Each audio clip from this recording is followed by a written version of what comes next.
overpowered as just really good in certain situations. Indeed. Kassadin taken out here as well by Karont3. And yeah, Kassadin always... I'm not sure I 100% agree banning it out on the blue side, because I think you can always have something strong... sorry, on the purple side, the red side, because I think you can always save him as your last pick or leave him out there, or, you know, take him as...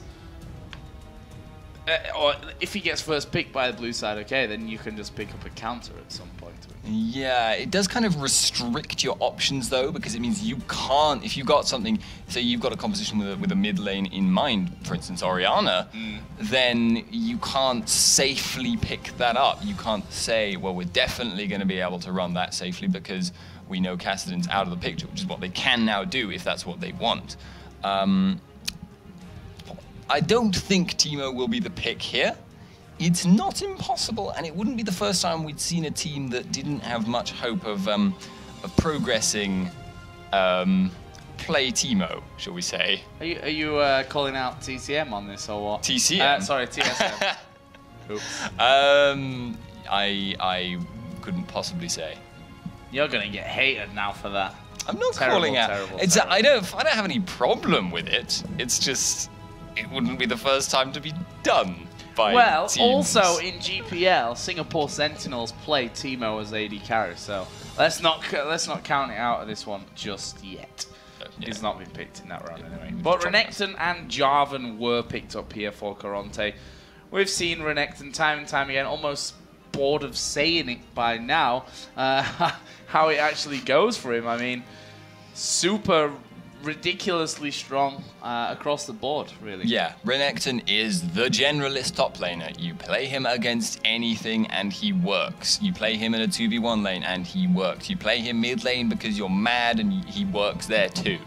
It's just, at that point, there are a couple of characters that can outshine him on individual bases.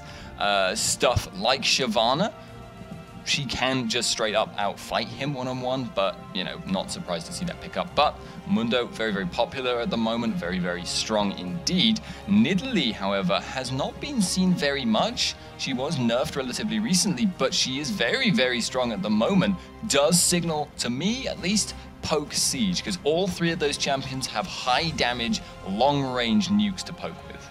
Yeah, indeed. And I don't know, we've seen Nidalee being banned out against KMT in the games that we've seen them. I'm kind of surprised not to actually have that again. I think it's always dangerous. As you said, Nidalee had the changes done where, you know, to stop you pouncing away from a spear to make the damage even more incredible, but still, she hurts, especially if you know, she gets rolling as well. Are we going to see, well, we are going to see a Jinx, because that's already been locked in here for Jimbones, and possibly Syndra added into there, and Neptuno was hovering over. Okay, so I'll just shut up for now, and it's going to be Sona. Yeah, Karont3 seemed to like messing with us on the picks there, because I saw the Anivia for a second, I was thinking, well, passive laning is generally more favored nowadays, and versus Nidalee, there wouldn't be that much to worry about. But no. I mean, it could still happen, obviously, it's an option, but taking the Sona does just give them that safe pick. They know they like that Sona support, they know they like AoE comps, and they're already building one, even in spite of the lack of their favored top laner for that purpose. Renekton does do very well, surprisingly, at that too.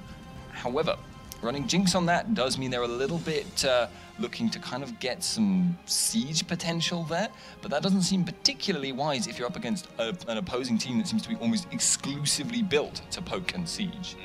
Indeed, and we see Olaf being hovered over here for KMT.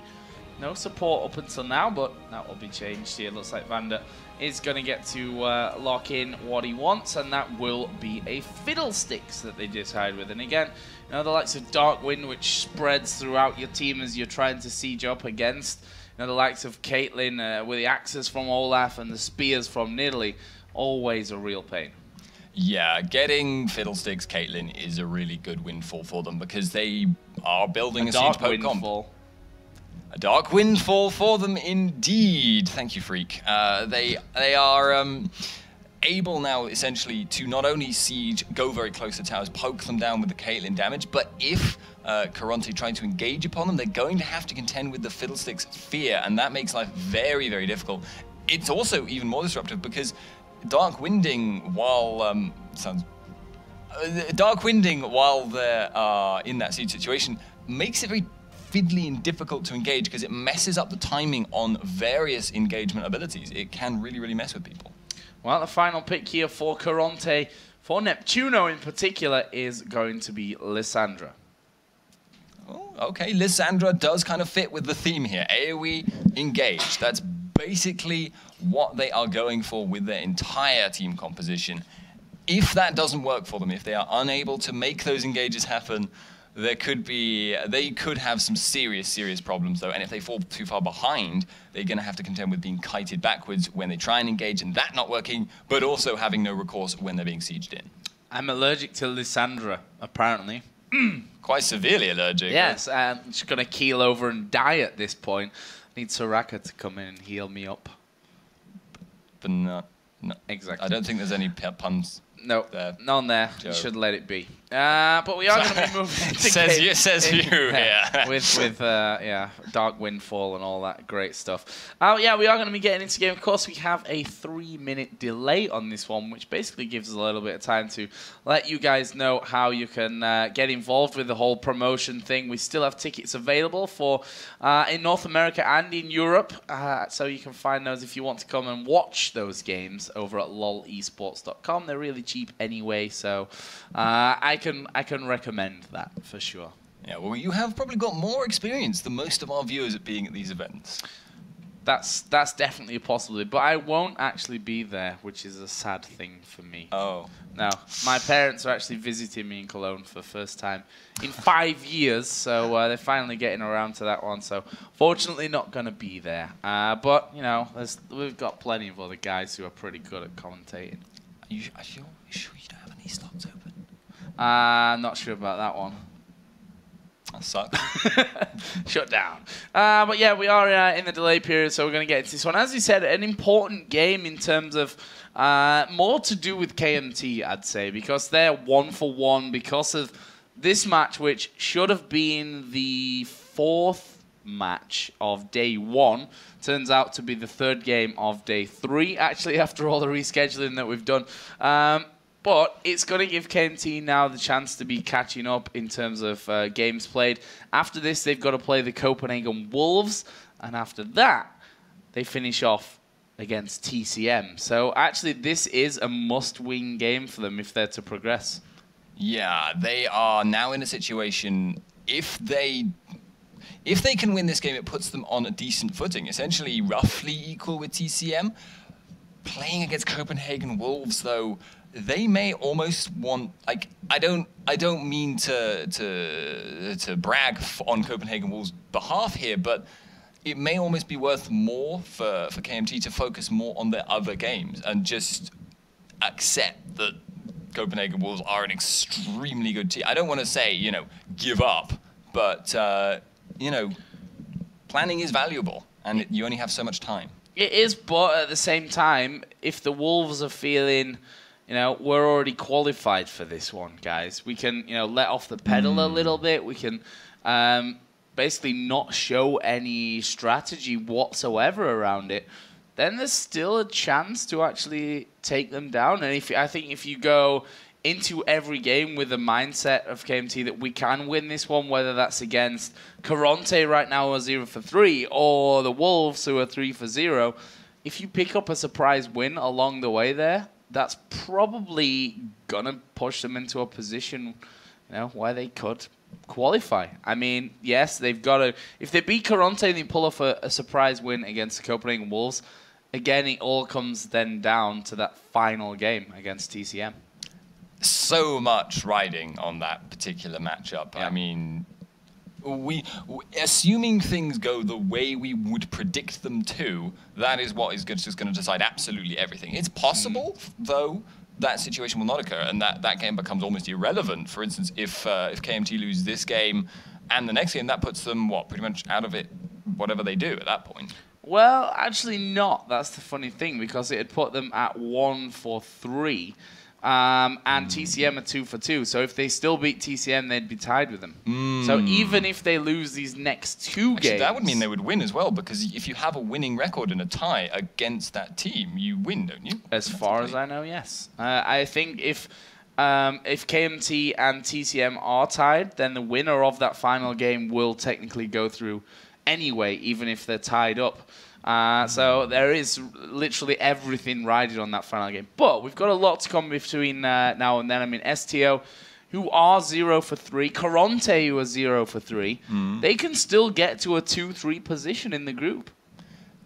Anything can happen. Some things are much less likely to happen than others, though. But we are actually underway now. So, Joe, what are you thinking? I think this is KMT's game to lose almost. I mean, again, I don't want to bash on Karont3 or anything, or really say that they're not capable of winning this game, because that is certainly not going to be the case.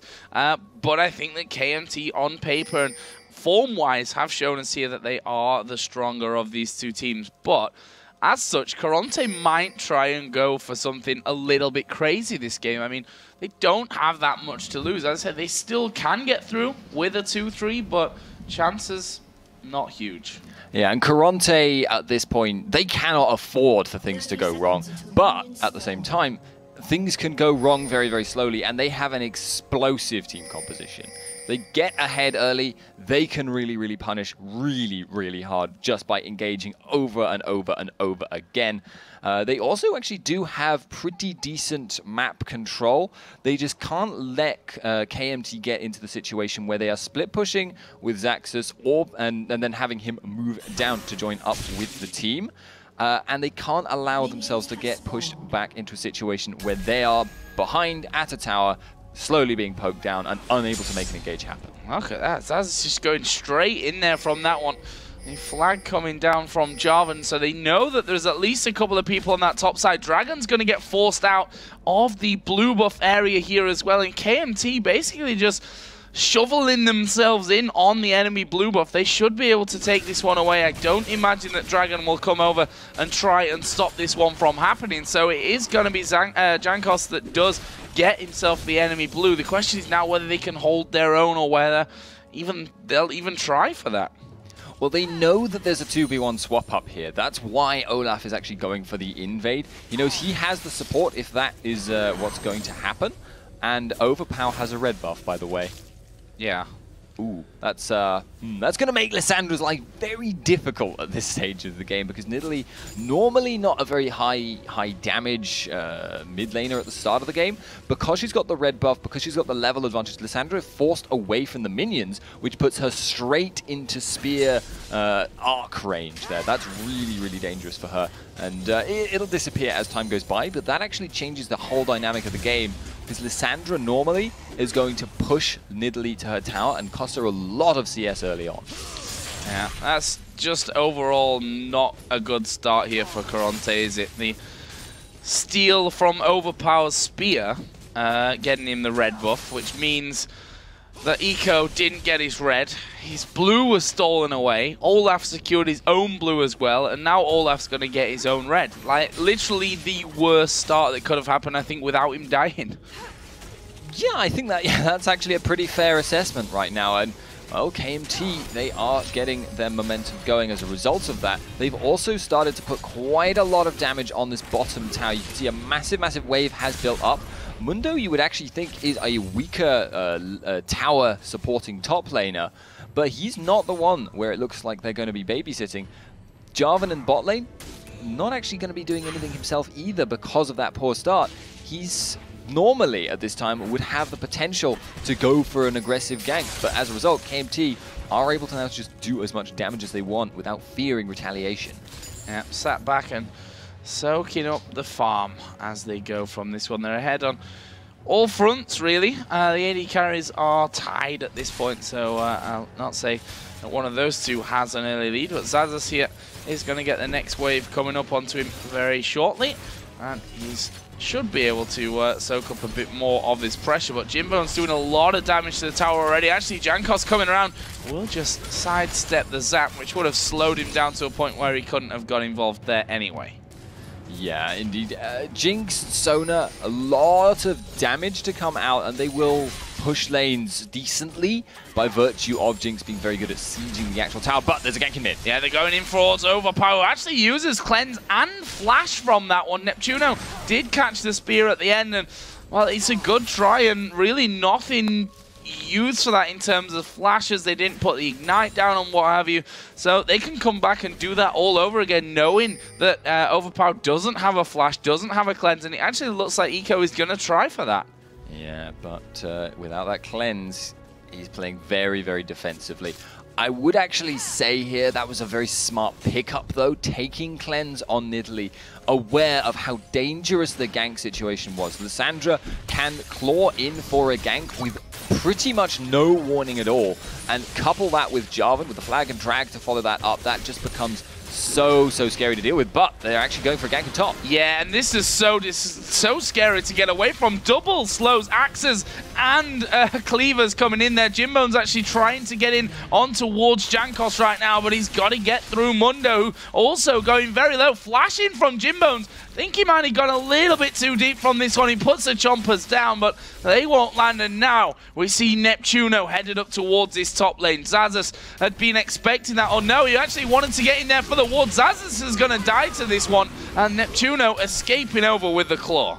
Yeah, a little bit interesting that I believe that was a fail flash there by Xaxus right at the end, unable to get away, but even being there in the first place, understandable, wanting to get that vision, but he wasn't going to be staying in lane anyway, so possibly not worth it. But there is a teleport in the top lane, and Jims is in trouble. Yeah, teleport coming in there. Jimbones puts down the flame chompers, but as I said, cleavers and axes, double slows. You can cleanse one, but you can't cleanse them both. They pick up the axe, and Xaxus returns straight into lane and gets a kill. And that means that now the AD and support have kind of been desynchronized. They keep dying and then respawning when the other one comes back in.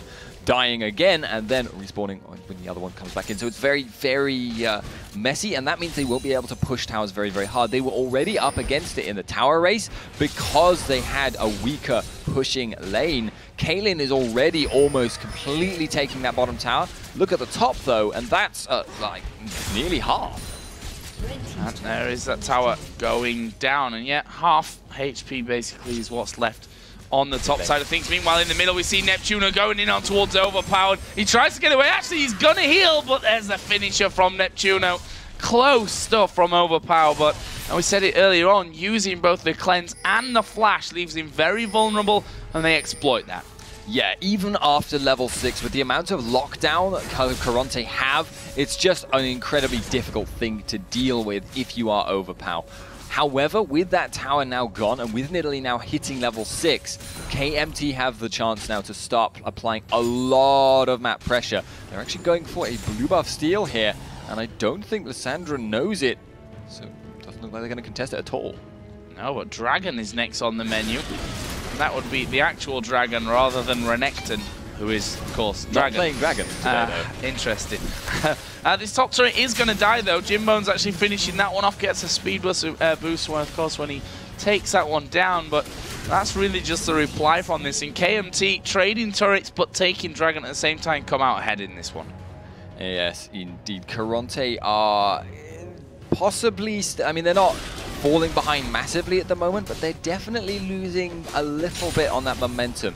KMT will want to go back fairly shortly on several of their major players at the moment, but they've actually got a good opportunity to do that. Mid lane and bottom lane could go back relatively safely, although it does look like Nidalee might need to return to mid just to keep that tower up. And also with a blue buff in hand here as well. Taking the safe route around the back. I think that's a wise choice at this point. Lissandra's ultimate actually coming off cooldown here pretty shortly. And now Jimbone's up at level 6 as well. Wow, that's a big spear coming through. Neptune losing half of his health. But they need to react to this one. Although the spears do a good job at keeping them away, that's so to be said. They need to be careful because the rest of the team pushing around. Eco is there as well. Super Mega Death Rocket pushed through by Jimbones. I think that might been a little bit too early. Yeah, looking to join up with the rest of his team's burst. If they had been able to land the CC, the full damage combos, that Mega Rocket might have been just enough to tip someone over into death. But as it happened, the team ended up making a call to not follow that up, and that's unfortunate. But now you're starting to see the poke come in from KMT's composition here. K3, they can't go near the tower. No, and that's what happens if they do. Dark Wind coming around the back as well. Eco basically has to soak things up, but he's also not particularly tanky at this point. There goes another spear, and actually dodged this time by Tremnek. And actually, Lissandra Neptuno did decide to go up to that top lane to stop Mundo picking off that outer turret on that side of things as well. This is the exact situation I said Karont3 needed to avoid. They need to avoid being split pushed in by Mundo, while KMT in general forms up for a push. But it does look like the ultimate was popped by Xaxus. I think he was just a little bit paranoid. It was fine either way. So much health. Got a Giant's Belt in there already. And I tell you what, KMT might try and close in here on this top lane. Lissandra, who obviously does have that claw to get away with, but you can't use it if you're feared and silenced by the Fiddlesticks. And Neptuno, rightly so, I think, deciding here to get away from things as early as he possibly can. Vander actually should be able to stop him, though, and that's just annoyance pure. Stopping the recoil slows down the response to this tower, though. They may be able to either move up a little bit further as a result of that, or look to just rotate out and give themselves a little bit more time to recall without being concerned about their own towers. So stopping someone recalling sometimes is actually not just annoyance, it's just a little bit more influential, because if you can see at bot lane, Olaf is up to a tower again. Yeah, he's on that inner tower here. Jankos going to be hammering away on that one, and probably going to leave with about half of its health gone at this stage as the rest of Karont3 start to come in there, and pretty much exactly half of its health being taken away. And that will be a welcome sign for them, knowing they can return to that and pretty much clear it out in a flash. I mean, they've already got that amazing siege potential. If the towers are low, it makes getting the job done a lot easier for them. Yeah, the damage to towers on the outer and the inner rings, as it were, is obviously going to be permanent, and that just makes it all the more valuable. However, it's not going to be easy to make a play on that particular tower right now. Generally, a composition like KMT's is more favored by forming up and pushing the mid lane. They will do split pushing, but Mundo is mostly going to be top, and opportunistic pushing, like we saw there from Jankos, might go to bot lane, but mostly he'll actually try and stick with the team or kind of in the jungle between Mundo and the rest of the team.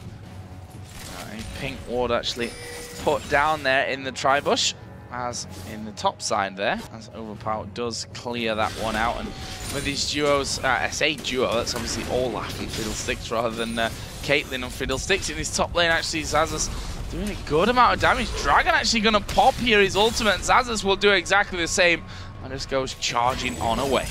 Yeah, walking out because he just won't get pinned down by Renekton. He doesn't have enough crowd control.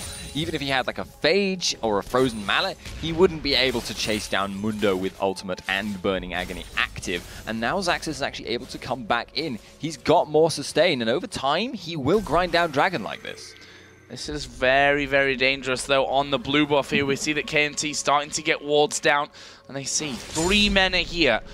Might be up to a Nidalee Spear or a Smite from Jankos to steal this one away, but either way, they've got to stay very, very cautious about it as they do go in there, and there we see the pickup. Jankos gets that blue buff. There is a crescendo coming back, but they can stick to them here. Ace in the hole goes through. That will pick up Tremnek, and on the backside, Neptuno trying to get away, will get his away to the claw. But they can make that play that we were talking about on this bottom tower, if only it wasn't for the actual wave, which is pushed a little bit further up. They may have a go at middle, though. Yeah, they can just go for mid right now because Xaxus is actually cutting off Dragon, and that gives them a free chance to put down extra damage, bonus attack speed from Nidalee, and Caitlyn obviously doing a lot of damage as well, and Vander, more annoyance with Xaxus. Yes, gonna continue on that one, and there we see Vander moving in, and a flash from Dragon. As that turret does go down. So, now, fairly low scoring game in terms of the kill score, but not in terms of towers. 4-1 right now is what KMT have in the lead, and that translates to a 4,500 gold lead for them. Yeah, it's KMT's composition working just as planned right now. They are really executing everything very, very well, and Karont3 are not finding the opportunities to engage. They have to engage or they will gradually get ground down, much as we're seeing already, but they're not able to do so at the moment, and if this continues, it may even get to a point where they can't team fight properly. Zazas continues to be that a big annoyance at the top side. We actually have a dragon on the board now as well, so we'll see if KMT actually head down for that one. I'm expecting them to do so since they actually picked up the first dragon of the game. They've got a lot of deep wards in here towards the Karont3 jungle as well, and so far everything going to plan for KMT.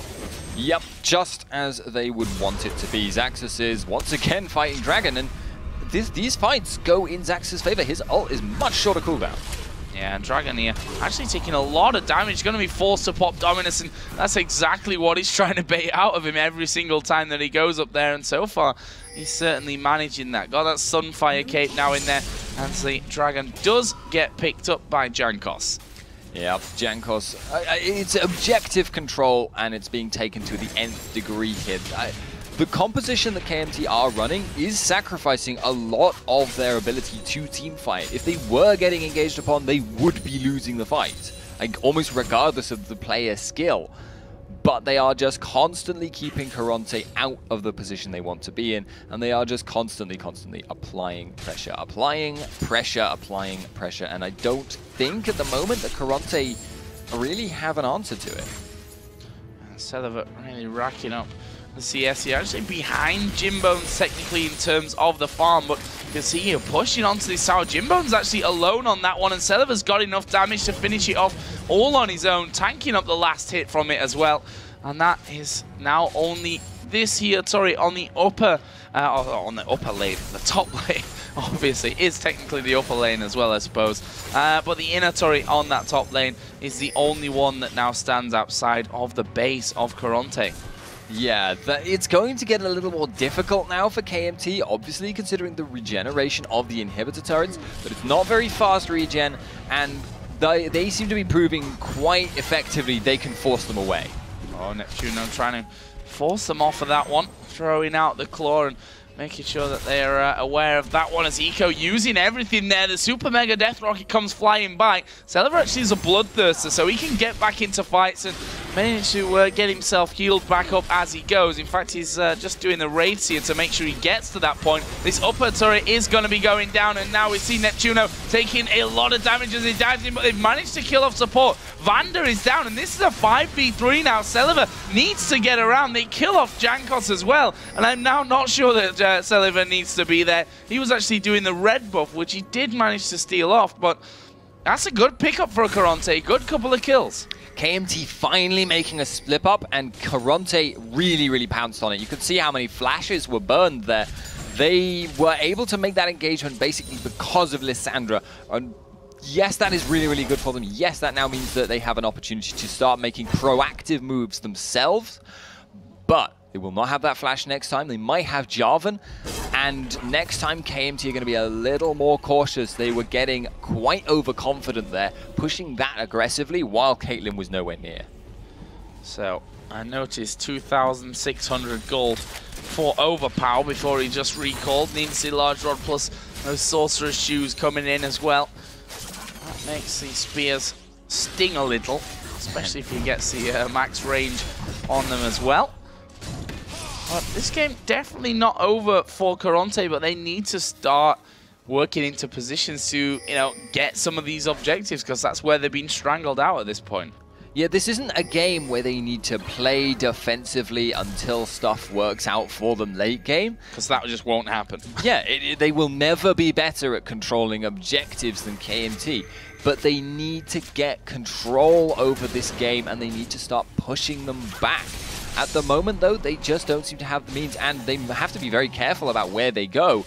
They've got some wards of their own, so they're not going to be completely blindsided usually. But KMT are controlling the map, much as we've seen continually. And even Mundo, for instance, is pulling 2 men to bot, and he still has teleport. Yeah, Jinx Sona coming down for that one. Teleport off cooldown. He's got that Spirit Visage plus the Sunfire Cape. This is a Baron right here. I mean, KMT, they've got the pink ward down on it. Vanda starts off the drain on that one. That's actually gonna be keeping pushing from this one. So they've got a decision to make. I mean, Xaxus doesn't need to go there right now. When they see Renekton, that might change. Mega Death Rocket actually going in towards Overpower here. He's going to take a lot of damage. He's going to heal up from that one. I think he should be able to escape it as well. Meanwhile, Baron was stopped there as the spear does in fact land. And now Xaxus is coming in. The rest of the team going to close around. Are they going to be able to get in? Jankos slowed by the Zap. They do, of course, lose the support. Ace in the hole going to go through. No, not quite enough damage to finish off Neptuno. And they run away, just about surviving. Jimbones actually is going to cleanse, gets feared back, and they keep going for this one. A spear flashes in. Jimbones sidesteps that one. What, that Baron attempt, not able to finish it off. They almost got 2 kills for it, got 1 in the end on towards Tremnek, and now they might be able to have a good go at this inhib turret. And that was all because Overpower was applying pressure across the map. Lissandra thought she could kill him one-on-one there, but could not manage to do it, and now the inhib tower is falling very low. Oh, Jinx just took a big spear there as well as they do go in. Dragon at half HP. He's actually going to get shredded down there. Is the Cataclysm coming in, but 2 of them will die, and that is a bit of a whitewash fight. Overpower and Jankos did go low, but they've got the heals coming out of Nidalee. Considerable size at this point as well. They might keep pushing through. Spear not quite got the range to land on towards Tremnek. Jinx forced right back out of the fight, will zap in. The spears continue to come from the backside, but that is the inhibitor down for KMT. Yeah, now having that inhibitor down means they have even more map control than they already had. Not only are their champions better at controlling, not only is their warding situation better, they are also just have their minions doing half the work for them. Baron is completely open if they want it. Karont3 cannot rush that down in return if KMT were to all recoil. They're kind of just sat there waiting for an opportunity that just isn't coming. I can see that Overpower reluctant to go home and spend the almost 1,600 gold that he has in his pocket now. But why, when there's a decent wave to farm out on this top side as well? Might as well take what's in front of you there and get going with that one. And they start to move back towards, or they start to move out towards Baron there, did Karont3. Walking over wards as they go, though. So still in a dangerous position. Xaxus already started to replenish those wards on the top side of the Karont3 map. And they're spread out at this point. They're going to try and catch Jimbones, and it only takes 1 axe to land, and there is the axe. And Jimbones, I'm sorry, but you're not going to escape from this one. Olaf can't be stopped by the Flame Chompers. There is the drain coming in. Jankos finishes off. Yeah, no cleanse available for Jinx means no way he can get away from that. And even if he had cleanse there, Olaf could have chased that down. Ghost is a really, really powerful chasing ability on Olaf. Picks up his axe and throws it again. You've got no second cleanse. In the top lane could be in trouble here. Yeah, he's going to be pushed down by 2 men. Or not. Yeah, but he's Mondo, you know. Some Fire Cape. He's healing now. 83 a tick he's getting from that, which is a lot. Well, a lot, yeah. Middle turret is now open up thanks to that. Thanks to, once again, Karont3 being dragged away by the big Mondos. We are going to see Crescendo coming in. They're going to try and lock down Celiver. They do manage to kill him. Super Mega Death Rocket comes through, but that won't connect with anyone. But they might lose Jankos from this one. Overpower just trying to chip them down with the spears. Won't be enough to save his teammate. And that will be a 2 for nothing. These are the kinds of opportunities that Karont3 need to take. But the problem is that even though they've just killed 2 people, they are the ones being pushed in. They've just lost the tower. Mundo's still applying pressure in the top lane. They just aren't close enough now in gold that even if they take a tower, they can take an objective off of it. So what can they do at this point? The answer seems to be just nothing unless they get an ace. They need to go all in and getting the job done. I mean, that was a great one. Locking down Celiver, but if he's positioned correctly, he probably shouldn't be that far forward anyway to be in a position where he can't flat out escape from the Crescendo in the first place. Yeah, flash stun engages. That's basically what Karont3 have. That is like the options list. That is the one thing that is on their list. That being said, they can't do that all the time. They do have, however, a couple of flashes up right now. Soon as Crescendo is up again, they should try and force an engage, but the problem is, as long as they feel threatened, KMT have almost no reason to be as aggressive as they were there. It's unlikely you'll see Celiva get caught out like that again. Well, they're going to do Baron, and Celiva, of course, can attack it from over the wall here. They've got Overpower to zone them out completely, and this Baron is going down. This time, they're not going to come off it. And Karont3 can't get anywhere near it, and there is the Baron going down. 8-6 in kills. 12,000 gold now they lead. 8-1 in turrets as well. Only the top outer turret died, and that died within, I want to say, 7-8 minutes of the game starting.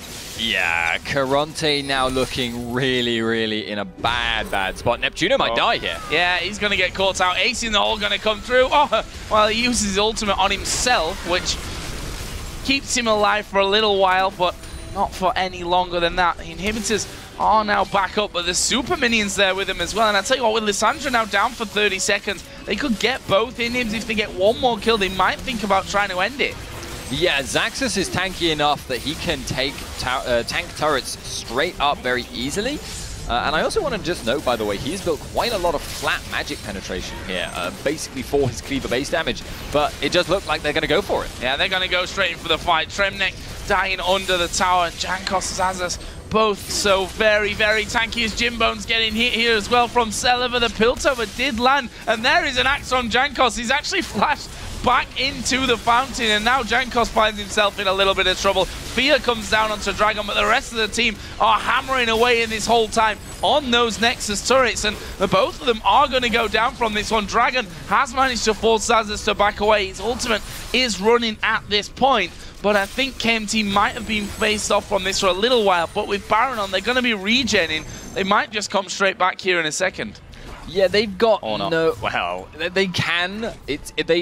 The world is their oyster at this point. They've got complete control over the map. They don't have to go back right now, but they will, just because they're going to buy more items, just because they're going to make their victory that little bit sweeter. And now they can either push the top or they can push the Nexus. And either way, honestly, it works for them. They're going to get double super minion waves if they go for that top tower. I don't see Karont3 defending that viably. They might not want to go for the Nexus straight up, just because with the spawn fountain that close, it's hard to push Karont3 back long enough to really poke it down. But even if they did do that, it's still actually not that impossible for KMT to just take the Nexus anyway. Yeah, they can probably just rush in there, and Olaf going to be doing more damage as you attack him. That's true, actually. So yeah. You leave him at what is sat there attacking it with, or do you take him lower so he's hitting it faster? That's a hard one to call. Kill the enemies. Yeah, that is basically the plan. That is just kill him, but I'm not sure that they really can at this point. He has got a lot of health built up, very, very tanky with Aegis in there, with the Sunfire Cape and the workings of that Randuin Zoman as well. They're trying to defend their final inhibitor here, but I'm not sure that KMT really care about that one too much. They're going to take it here just for the sake of it, as Tremnek catches the ace in the hole. That takes him down to less than half HP. Jankos being fought by Dragon here in the middle as well, but the fear comes down to Jimbones. He gets finished off. Xaxus not going to be locked up by the crescendo, and now they're going on to Eco as well. They want as many kills as they can before they finish off this game. Finally, they realize it's time. Finish off the Nexus and take down Karont3.